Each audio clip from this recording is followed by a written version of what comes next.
Russian missile attack on Lviv, terrorist missile strike on Kryvyi Rih and Poltava. The latest news next. US President Joe Biden has issued a statement regarding the Russian missile attack on the city of Poltava, which resulted in the death of 51 people and left 271 injured, reported by White House website. Biden noted that over 50 people were killed and dozens were injured due to Russian missiles hitting a military training center and a hospital in Ukraine. Quote, "I condemn this deplorable attack in the strongest possible terms. This assault is a tragic reminder of Putin's ongoing and outrageous attempts to break the will of a free people. But for 2.5 years, the people of Ukraine have stood unbowed, and the United States will continue to stand with them, including providing the air defense systems and capabilities they need to protect their country. Make no mistake, Russia will not prevail in this war.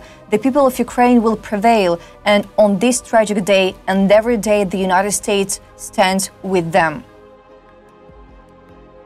7 people, including 3 children, have been killed and 38 others injured in a Russian missile strike on the city of Lviv on 4 September. Reported by Maxim Kozitsky, head of Lviv Region Military Administration, Lviv Mayor Andriy Sadovy, Igor Zinkevich, member of Lviv City Council. Quote from Kozitsky, "A sad day for our region. The 5th person has died, a child. The number of injured has risen to 38. About details, just a few minutes later, Sadovy reported that the death toll had increased to 7. Later, the Lviv mayor reported that 3 of the 7 fatalities were children. Ukrainian's Interior Ministry noted that the search and rescue operation continues. Earlier, Sadovy reported that a woman and a man had died. He said that deceased woman was 50 years old and worked as a midwife nurse at the 5th outpatient clinic in Lviv. Information about that deceased man is still being confirmed. Kozitsky added that the 3rd killed person is a 40-year-old girl.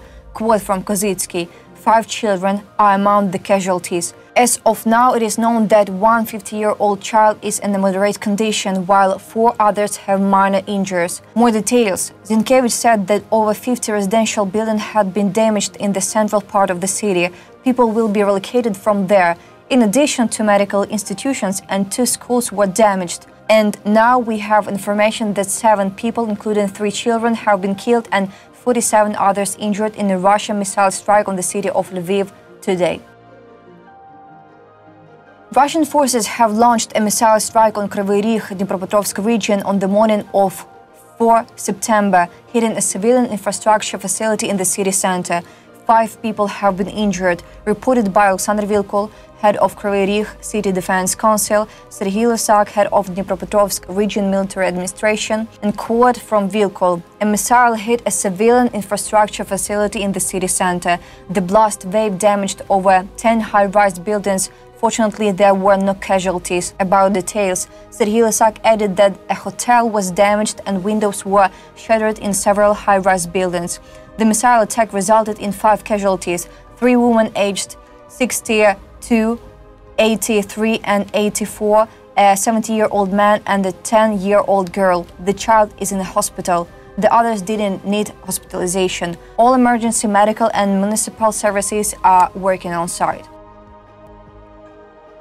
Russian terrorist Vladimir Putin believes that Russia can slowly absorb Ukraine through a gradual offensive and exhaust Ukrainian forces, reported by Institute for the Study of War. Details. Military experts believe that although the Ukrainian operation in Russia's Kursk region appears to have had an impact on the Russian military at the operational level, it has not changed the strategic thinking of Russian leader Vladimir Putin. The ISW noted that Putin believes that Russia can slowly subsume Ukraine through a gradual offensive and that Russia can achieve its goals through a war of attrition against Ukrainian forces. These assessments make Putin unwilling to negotiate peace on terms other than capitulation by Ukraine and the West to his demands. Nearly a month has passed since the beginning of the Ukrainian armed forces offensive in the Kursk region. While in the early days of the operation, Ukraine gained control of a significant portion of Russian territory, the pace has occasionally slowed. Despite this, Ukrainian forces continued to carry out active operations, replenishing the exchange fund. To understand why the Kursk operation has somewhat slowed down and whether Russia might counterattack in this direction, RBC Ukraine spoke with the military expert, retired mayor of the Ukrainian Armed Forces, Oleksiy Hetman. Why has Kursk operation quieted down?